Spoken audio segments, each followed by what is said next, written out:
And we are now live on Facebook. Okay.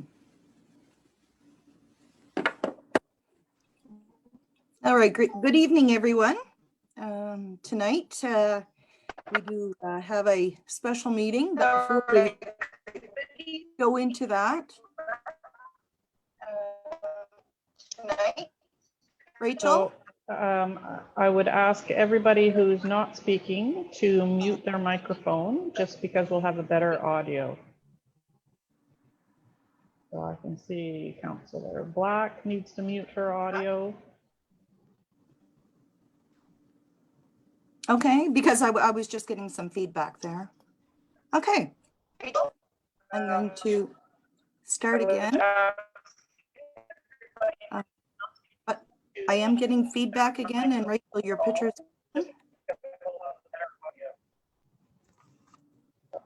I think it's your connection, Mayor, I'm afraid.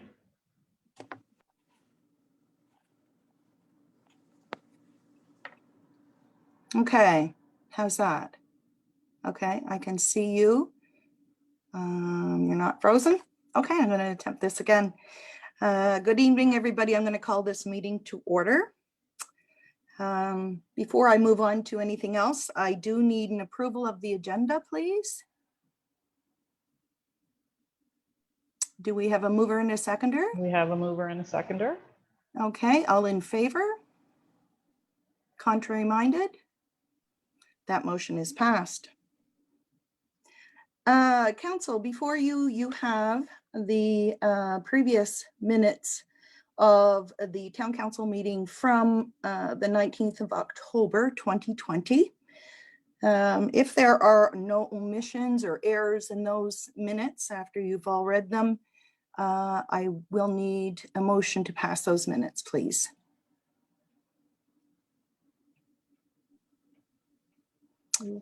Moved and seconded.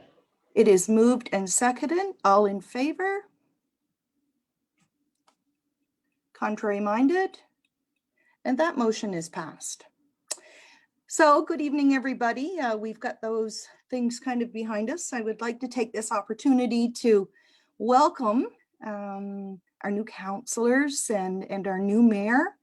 I would want to say congratulations to you all, and I wish you the very best of luck as you go on this journey and help your community in the ways that you can. We have our new councillors with us tonight, which is Carla Black and Paul Jones, although Paul Jones isn't necessarily new to council. He has come out of retirement and he's back in the council seat. So welcome to you both. And also a big warm welcome to our new mayor-elect, Greg Henley. Greg, I'm very happy to see you in that chair, and I'm going to wish you personally the very best of luck, and work hard for that community that I love so much. So with that, we're going to move on to number 4. This is something I really don't know about, outgoing council closing remarks. Councillor Adshade, which I'm quite nervous about, actually. Thank you, Trish. Again, Rachel contacted me a week or so ago, and she just wanted me to speak a little bit about the outgoing council and the mayor. And I was supposed to put some words down on paper, but I, like everything, I'm just going to run her right through my tongue. So anyways, I want to, on behalf of the town, I want to thank Rick, Dawn, Dave, and Trish, and who else? Oh, Wendy, for all the work that you guys have put in the last 4 years. It's been a pleasure to work with you all. I've learned a lot from you guys, especially Rick over the years. He was very well spoken at council. He helped us a lot through a lot of tough things and everything. Dave, you've always spoken. When you spoke, we always listened to you because you always had something good, really informative to say. Dawn, I don't know of any harder working woman in this town that put her effort into council like you did. It's been a pleasure to work with you the last 16 years. Wendy, when you were able to make it to the meetings, you were a joy to have sitting next to, and the sweets that you brought with you were delightful also. Trish, I don't know where to start with you. You started back 16 years ago when I started. You've seen the good things to happen to the town. You've seen some bad things to happen to the town, and you have represented our community very well as mayor over the last 8 years.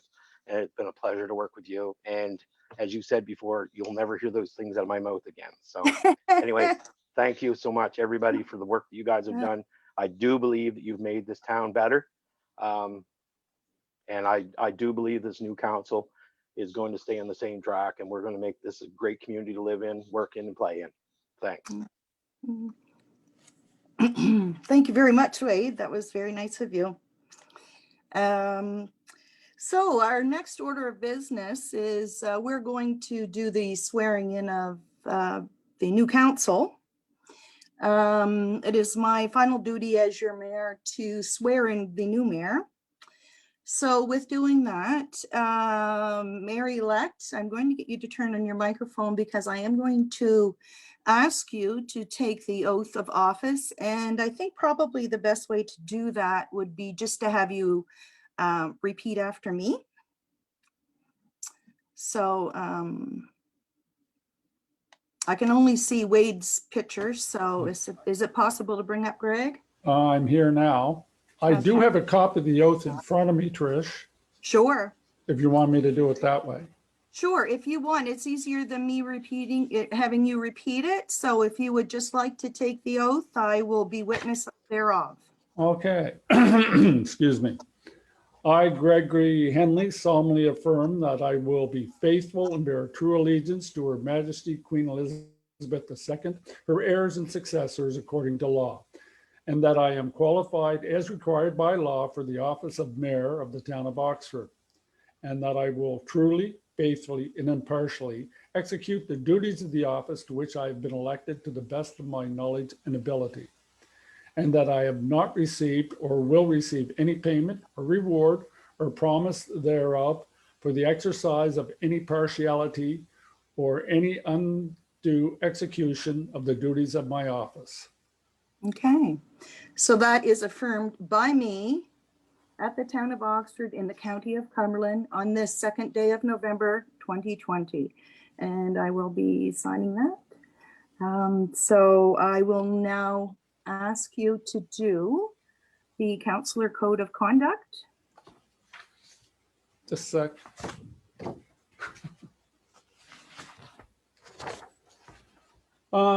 I, Gregory Henley, declare that as the mayor of the town of Oxford, I acknowledge and support the Councillor's Code of Conduct. Okay, that will be signed by you on this is declared on the second day of November 2020. And our CAO, Rachel Jones, will also be signing that as well. Okay, Rachel, now I'm going to turn this over to you and do the new council. She's going to have them do their oaths. All right, and Trish, I'll get you to mute your microphone if I could, please. Sure. And so we're going to do this alphabetically by last name. And even though we have returning councillors, they need to be sworn into office as well. So I'm going to start with Councillor Wade Adshade. I, Wade Adshade, solemnly affirm that I will be faithful and bear true allegiance to Her Majesty Elizabeth II, her heirs and successors according to the law. And I am duly qualified as required by law for the office of councillor for the town of Oxford. I will truly, faithfully, impartially execute the duties of the office to which I have been elected to the best of my knowledge and ability, and that I have not received and will not receive any payment or reward or promise thereof for the exercise of my partiality and other undue execution of the duties of my office. Right, and I have the paper in front of me, which I am signing off on. So thank you for that. So we'll move to the Councillor's Code of Conduct, and I'm assuming that you have looked through, read through the Councillor's Code of Conduct for municipal officials, and I'll ask you to declare that as well. I, Wade Adshade, declare that as councillor of the town of Oxford, I acknowledge and support the Councillor's Code of Conduct. Great, thank you. Congratulations. Now, we will move on to Councillor Carla Black. I'll ask you to unmute your microphone. And if you wish, I should have mentioned this, I can read the oath of office for any member if they wish, or you are certainly welcome to repeat it yourself. Which would you like to do? I can repeat it. I, Carla Black, solemnly affirm that I will be faithful and bear your allegiance to Her Majesty Queen Elizabeth II, her heirs and successors according to law, and that I am duly qualified, as required by law, for the office of Councillor of the Town of Oxford, and that I will truly, faithfully, and impartially execute the duties of the office to which I have been elected to the best of my knowledge and ability, and that I have not received and will not receive any payment or reward or promise thereof for the exercise of my partiality or other undue execution of the duties of my office.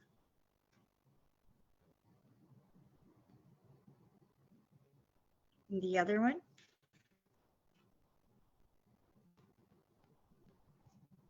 Yes, if you have it with you, then we'll go for the code of conduct as well, please. Okay. I, Carla Black, declare that as Councillor of the Town of Oxford, I acknowledge and support the Councillor's Code of Conduct. Thank you and congratulations. And so next is Councillor Brenton Colburn. Brenton, are you prepared to repeat that, or would you like it read for you?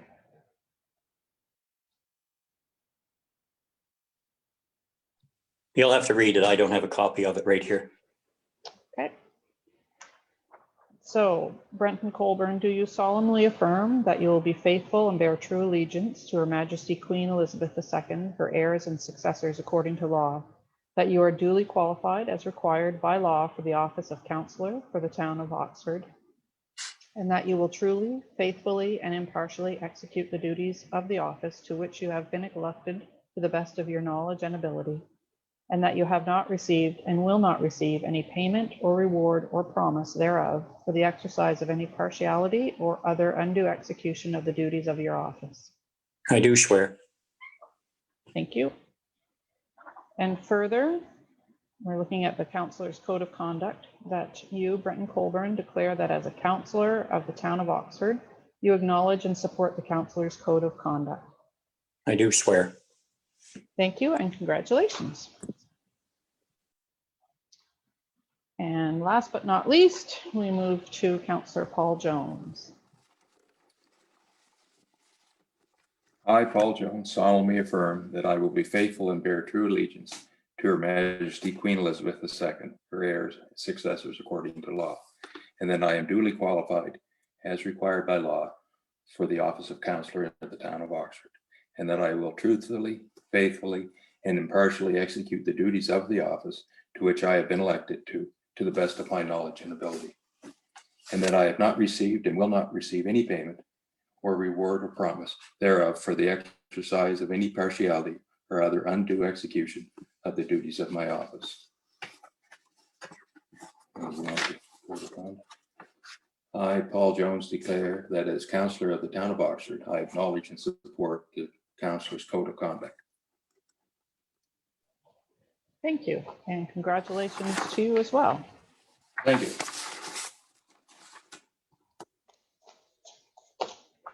And with that, I turn the meeting back over to the new mayor, Mayor Henley, to call for adjournment. Am I here? You are. Okay, I don't see me, so. Can I have someone move for adjournment? Someone to second, please? We have a mover and a seconder. Meeting's closed. Thank you. Thank you, Trish.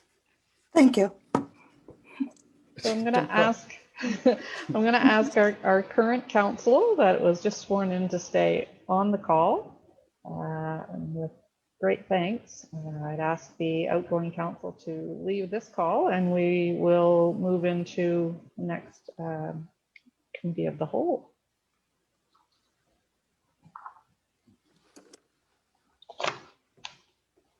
And there, I think we're all here. We're all here.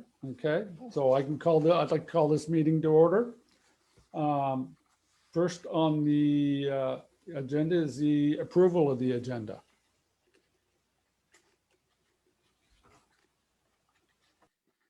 The mover, I'll move to approve the agenda. Wade was seconded.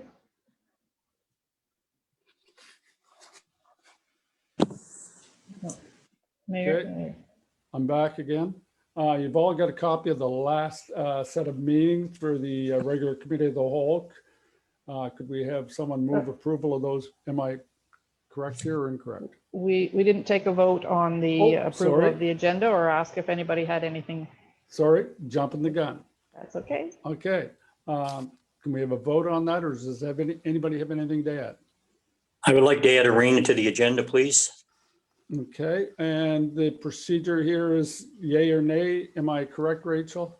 Well, I guess I'd like to know what the topic is and if we're prepared to discuss it tonight, or that's all. Yep. I have a person that is willing to try to form a committee that is willing to run the arena at absolutely no cost to the town for this year. We can, if the mayor and the rest of council likes it on the agenda, we can add it to the agenda, and we can discuss it a little bit at that point if you'd like. I feel it's important enough. We should add it to the agenda tonight, Rachel. So, Okay.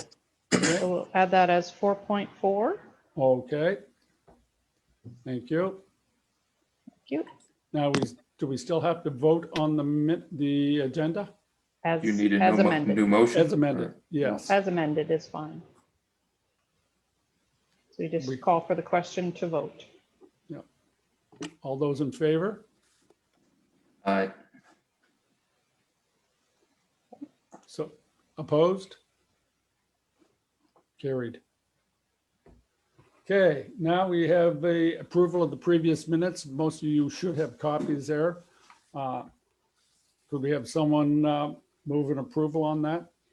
Make a motion for approval? Councillor Colburn, Second. Councillor Jones, Okay, all those in favor signify by raising your hand.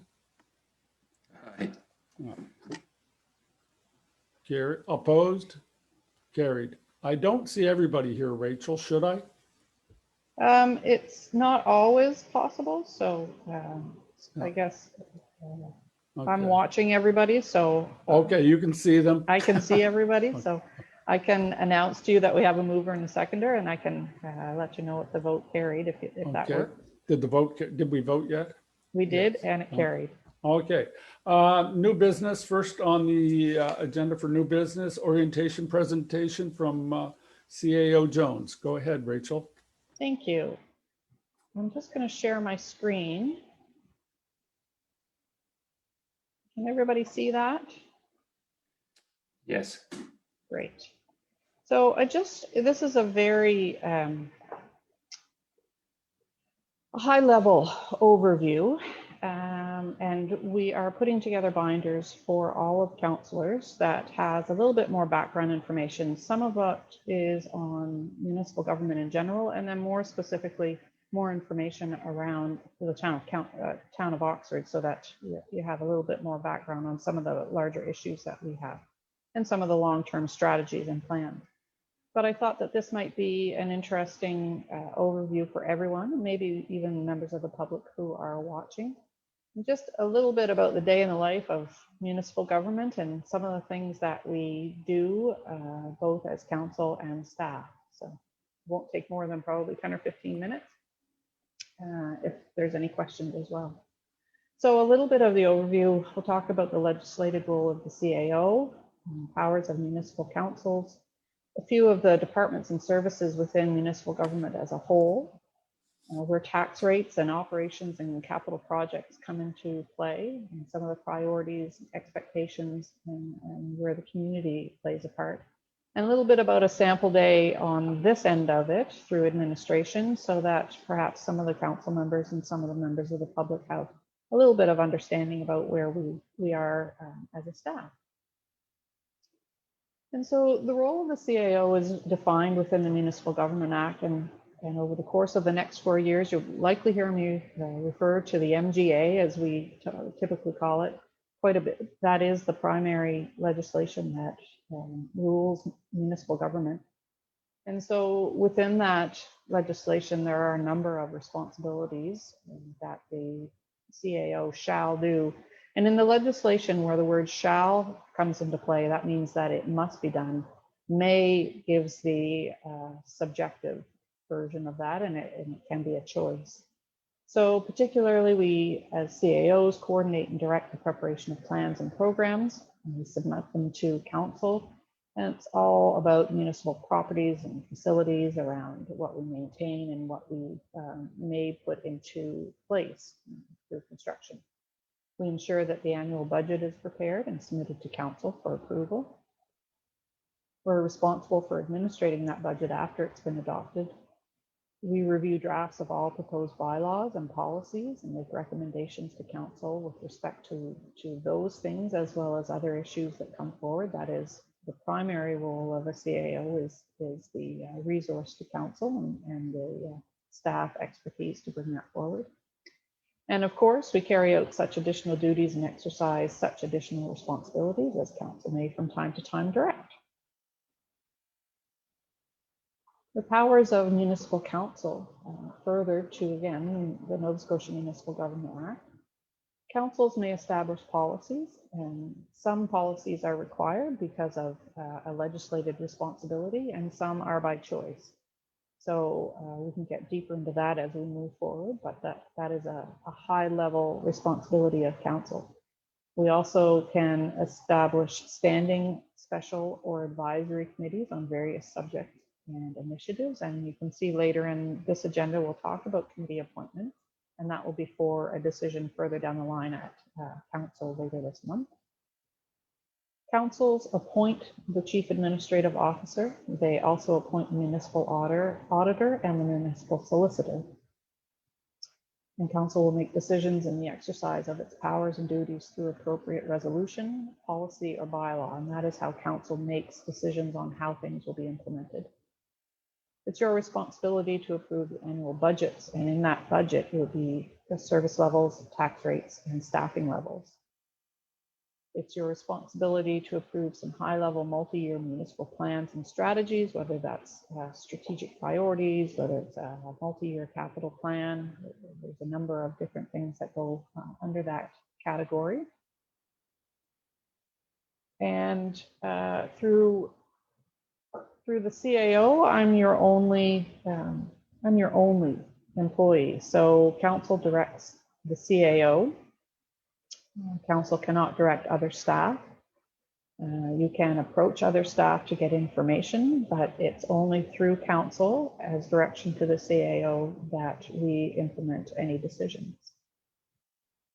Now, I'm understanding that maybe the screen isn't changing with you guys every time. I'm not sure why, but I'll continue to go through the slides, and I can post this later for public consumption if anybody would like it. So there are a number of different departments and services that are typically found in municipal governments, and particularly for the town of Oxford, we have legislative services.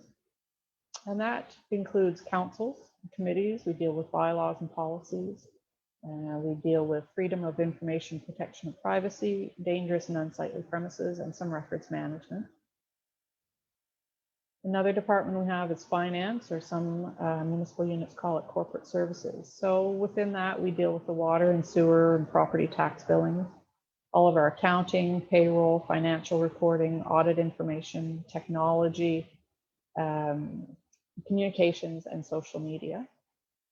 We have our public works department, so water, sewer, streets, sidewalks, street lights, winter maintenance, our facilities, capital projects, and solid waste. So that's our transfer station here in Oxford. Protective services include fire, policing, emergency management as well. We contract we have a joint emergency management organization, so it's shared regionally with the town of Amherst and municipality of the County of Cumberland.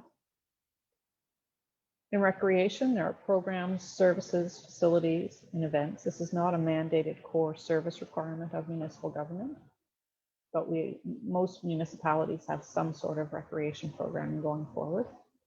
And economic and community development, so local business support, community events, tourism, and marketing. Again, this is not a mandated core service that's required to be delivered by municipal government, but it's certainly an important piece around our community and economic development. So tax rates, operations, and capital projects.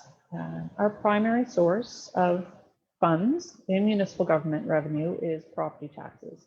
And so for the town of Oxford, for about a $2.4 million operating budget, we get about 1.9 million of that through taxation revenue. So it's pretty substantial that we have a good tax base.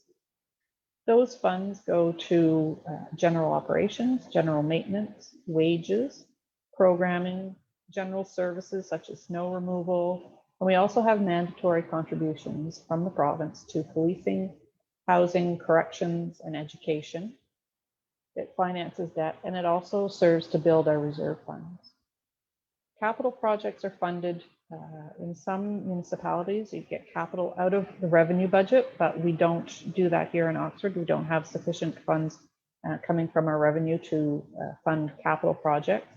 So in light of that, we would fund those from reserve funds through debt and or external transfers. So we get gas tax funds, there's provincial capital assistance grants, there's federal and provincial funding programs and other grants that we could apply for.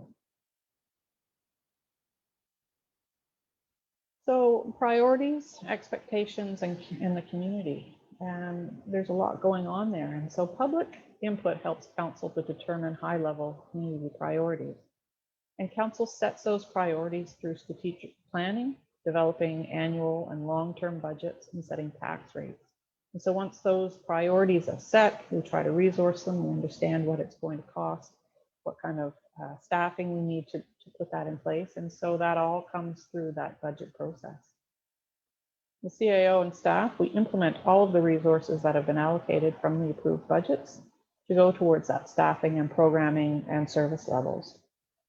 And by service levels, I mean, if we take a look at snow removal, do we want our sidewalks cleared by 9 a.m.? And if so, then that means it's going to take specific resources to be able to accomplish that. Small communities often expect municipal government or the town to take care of a lot of things that aren't necessarily core services or within municipal scope. And so we're slowly trying to communicate to the public around what our core services are and what we're legislated to provide, and some things that we aren't, because it all takes money and some priorities. So we try to work with people as much as we can, but there's certain restraints around our resources of what we can complete within any given day or month. Extra services, changes in the economy, loss of industry or commercial businesses, unforeseen emergencies, they all impact tax rates and our ability to pay. So as the best laid plans can always go awry when we get unexpected things such as sinkholes or COVID-19, or when the school had to be closed a couple of falls ago due to masonry issues. So those all impact all of our programs and what we're able to accomplish.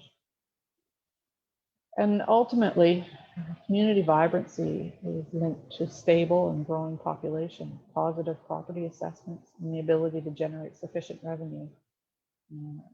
We have some information coming out to council around our financial condition indexes and our action plan of how to mitigate some of the risks that we're seeing in our financial matters. And one of them is about generating sufficient revenue. It's about seeing what we can do about growing our population. Property assessments mean a great deal, because if property assessments start to fail or decrease, our ability to raise taxation revenue on that certainly is impacted. And so the daily reality, and I'm not sure if you can see this slide or not, but it's a big maze. It's a hedge with some strategic look-offs that are placed throughout. And I liken it to that because you come into the office on any given day and you think that you know where you're going, and you get down into the tunnels and you start following something, and it's like you pull a thread and you get a sweater in your lap some days. And so every now and then you have to pop up into one of those look-offs and say, oh, wait a minute, here I am. I was planning to go over there for something, but then I ended up over on the other side. So you have to redirect and kind of reset your day. Most days it's quite complex at sometimes, although many of the issues are simple, but it's a very busy time. Lots of challenges, lots of demands. So hopefully as staff, we can help council with your learning curve of what you may or may not know about some of the things that are going on in our organization and in our community.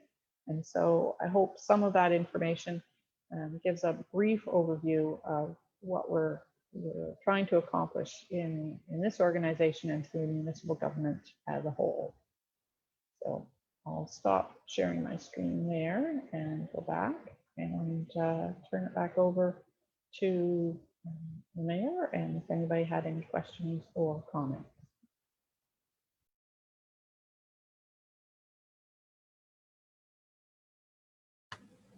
Thank you, Rachel. Yeah, seems there's a lot to do. As I've been learning in the past week, there's more than you think. Does anyone have any questions or comments for Rachel? I can't see everybody, so. No No, questions. very good. Okay. Thank you again. Welcome. Next on our agenda is RDF special election. Do you want to fill us in on that, Rachel?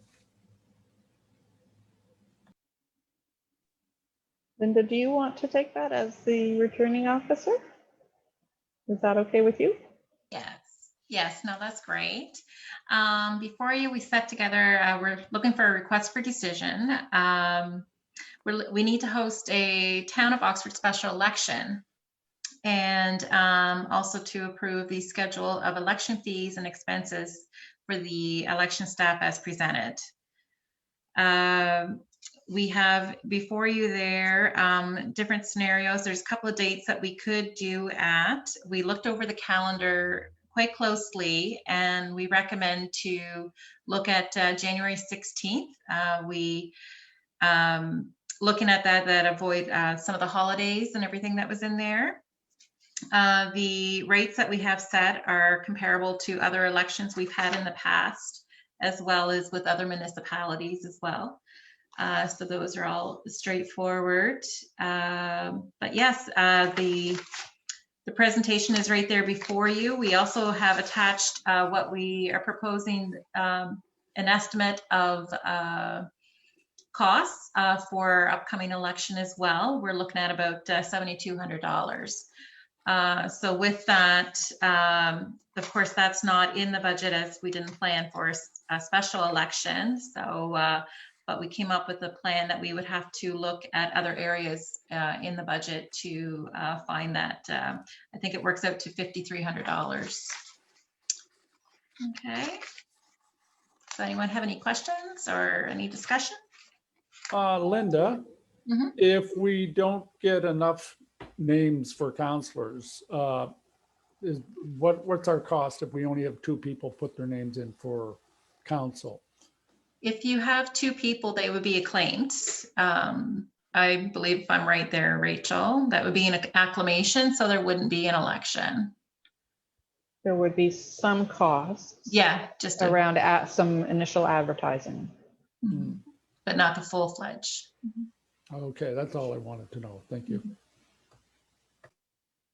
And so, Your Worship, what we would do with this, it would be a recommendation from Committee of the Whole to Council. And if you look at the proposal on the RFD, which is the request for decision, the Oh, okay. proposal would be the motion. So it would be to move and second to hold the Town of Oxford special election on January 16th, 2021. And further to approve the schedule of election fees and expenses for election staff as presented. So if council doesn't have any further discussion, then that would be the motion. Could I ask a question? Sure, sure. And of course, I'm new to this new Zoom meeting council and COVID and everything else, but is council near as busy with everything now as they were previous? And could we get along with 4 councillors until after April next year to save $7,200? Legally, we're not allowed to do that. The Municipal Election Act says that we shall hold a special election. I did check with Municipal Affairs and they will hold us to that. We've certainly ran short on numbers for the past 2 regular elections. We, every 8 years, have to go to the Utility and Review Board to do a municipal election boundary review. And so because we've not had sufficient people, we would be able to successfully, I think, make application to the URB to reduce the number of council if that's what council wanted to do in the long run. Question. I'm just wondering are we going to go the same route with the electronic ballots and stuff like that we just got done doing? Because it seemed to work out good. It seemed we got a good turnout and everything. And it looks like it might have been a little cheaper to do an election that way also. So with having only 2 people, does that cut the cost down any? No. Okay. Any other questions? Comments? Could we have a mover on that? I have a question. Oh, go ahead, Councillor Brenton. Coburn. Is there a reason that we have to wait until the 16th of January? Like, is there a specific time that we have to give the applicants, like we couldn't do it in the middle of December, or is there a reason for that, or? There is. It's to do with the first date of the sworn-in council. So you guys are all in now.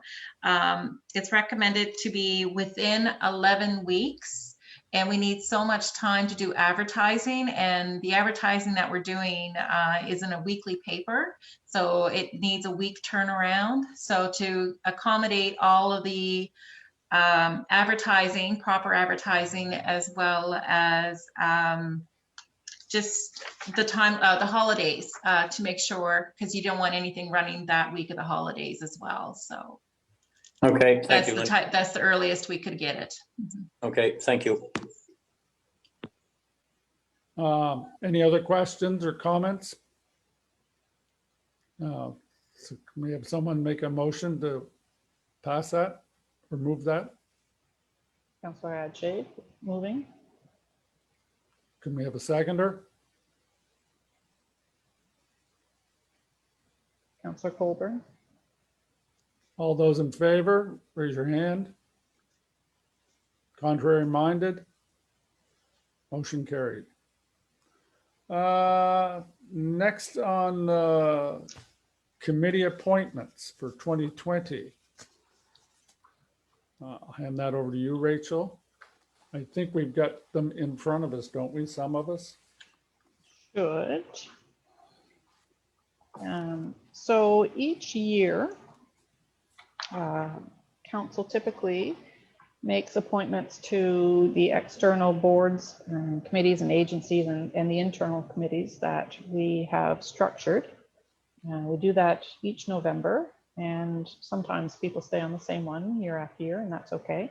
Where we have such turnover with council, we just wanted to bring this forward to council tonight, that over the next week or so, the mayor will be in touch with you to discuss what your interests may or may not be.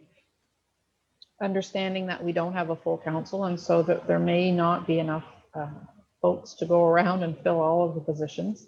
But we'll try our best to identify the vacancies, and you should take a look at that list and see what you may or may not be able to commit to. Typically, a councillor will be on 2 or 3 or maybe 4 committees, depending on how much work that we go on to do. But here is the list of the existing vacancies and the appointments that we have. And we'll have to take a look at this at the council meeting in November for approval. So once the mayor has had a discussion with you, he and I will kind of work out the final draft and send it around, make sure everybody's okay with that to the best that we can. And then we'll look at a motion at November council. Okay, thank you, Rachel. Anybody have any comments, questions regarding that? I have a question, Councillor Colburn. Sure. On the audit committee, we haven't had an audit committee meeting for quite some time, but my question is there any reason now that Dave Clark is not on council anymore that he can't be elected to the audit committee? No, he could be appointed as a member of the public. Okay. We'll have to do a call for external people, and so he can apply through that. Okay, thank you. Thank you, Brenton. Anybody else have questions or comments? Okay, we'll move to the next item, which would be what Brenton gave us to put on the agenda. Councillor Colburn, you want to address that? Yes, we have a person that's interested in forming a committee to run the arena, and they would like the okay from council to do so at absolutely no expense to the town whatsoever. And they just want to know if council agrees to that. If they do, then they're going to start working on it, but they don't want to do anything on it unless council says, yes, they agree with this. But where it's not going to cost the town any money whatsoever to run that arena, myself personally, I don't see why we absolutely wouldn't take that person up on the offer.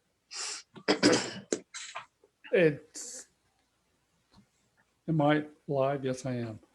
It sounds good, Brenton. I think we'll probably need a little more information than there's somebody, we will need something to give to the town staff to look at to see what it's going to actually entail to reopen the arena, but it sounds good on paper. So yeah, I imagine we'll have to send that to the town staff, have them look at it, see what it is. But hopefully we can have some sort of answer by our next council meeting. I can't see us making a motion on this right now, but it's something worth looking at for sure, unless anybody else have any comments or questions on this? It's Paul Jones. Is that something that we could create a society to look after that, or I was talking to Rachel earlier and she mentioned something like that. Can you elaborate a little bit on that, Rachel? Sure. Thanks, Your Worship. So I did speak with a representative from the individual who's interested in doing that. Kind of discussed what the possibilities could be. I've put the question out to both our insurers and our solicitor because there are legal and insurance implications, and we need to make sure that we're covered on that. It's not quite as simple as here's some money, operate the arena on a volunteer basis. So we also have collective agreement of some staff. So I need to make sure that we're not impinging on our collective agreement. Certainly having a fully incorporated society take over the operations of the arena would be a more legally appropriate and potentially longer standing environment rather than a committee of volunteers. That it's different if it's town appointed or if there's volunteers. So I've got a little bit of information back from our insurers on that. It's not quite as simple as here's some volunteers and we're going to operate the arena. It's not a no, but there are some things that I think council will need to understand in the longer term, and I'll have more information to be able to come back in a fuller report, hopefully for council in November. I think Councillor Adshade had a couple of minutes. Yeah, just wondering if there's a potential of this person, and I kind of have a hard time making decisions when I don't know who it is.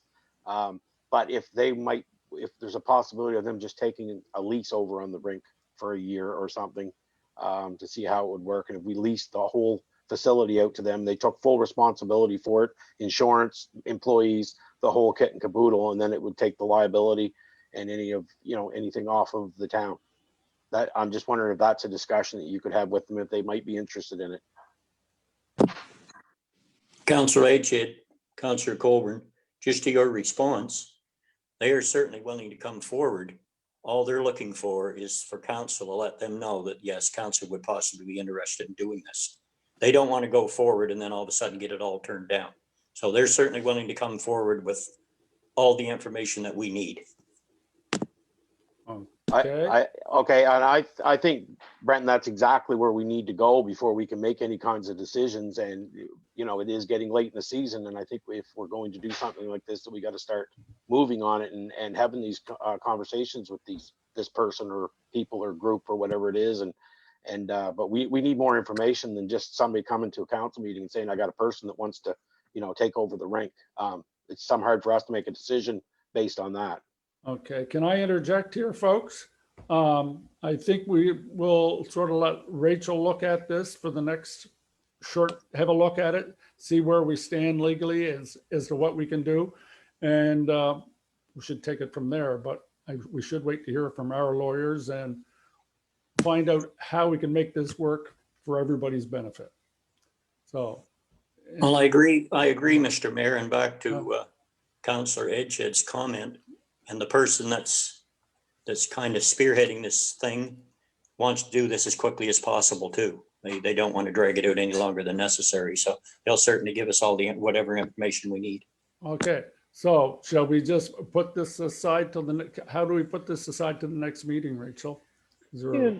Sure, you just refer it to staff for a fuller Okay. report and we'll bring it back for at the council meeting. Okay, let's make that happen, please. And question, when will that be? Is that what time in November? The 16th is the council meeting. Okay, that should give everybody some time to look at it. Okay, thank you. Correspondence. We've got something from the Cumberland Public Library. I don't. Does somebody have it? It's for information. Oh, okay. Yeah. It's their annual report. So they just forwarded that for council's information. So it's in your package. And Okay. It's just there to be received. Okay, so we don't have to do anything with that. Also, I was handed something today as far as, I've lost it now. The Legion and the Church Mouse Players are putting together something for Christmas because of COVID and whatnot. I think you've got some stuff at the town hall on this already, Rachel. Yes, yeah, we've connected with them and we're going to be kind of meshing the plans together and supporting each other. And Ruthie put a post on Facebook today around some of those events, and we'll have more information coming out in the newsletter on it for all of the community to know. Excellent. Now, I just would like to thank our past council and mayor for the work they've done. Those of us on council can certainly appreciate the magnitude of work that goes into doing this. I think we're going to learn. Other than that, I want to extend my gratitude and thanks to the passing council. If there's nothing else, can I have someone move for adjournment? I just had a question, but nobody could see me. So I don't know how we're going to remedy this problem. But Yeah. anyways, just to back up to the library, Rachel, I was just wondering what kind of time frame we're looking at for a reopening of our library in town. So I've got a call into the contractor. I still have to meet him over there to determine what the renovations are going to be and how long they'll be, but we'll sign the lease this month and hopefully get the library in there very quickly. Excellent. Anything else, anybody? I can't see anybody either, so. Nope, looks okay. clear. Okay, can we have someone move for adjournment and a seconder? Somebody, oh, Councillor Adshade. Moved. Second. Marlene, Councillor Jones. Thank you, everybody. Meeting is adjourned. Thanks, everybody. Thank you. Good night. Good night. Okay.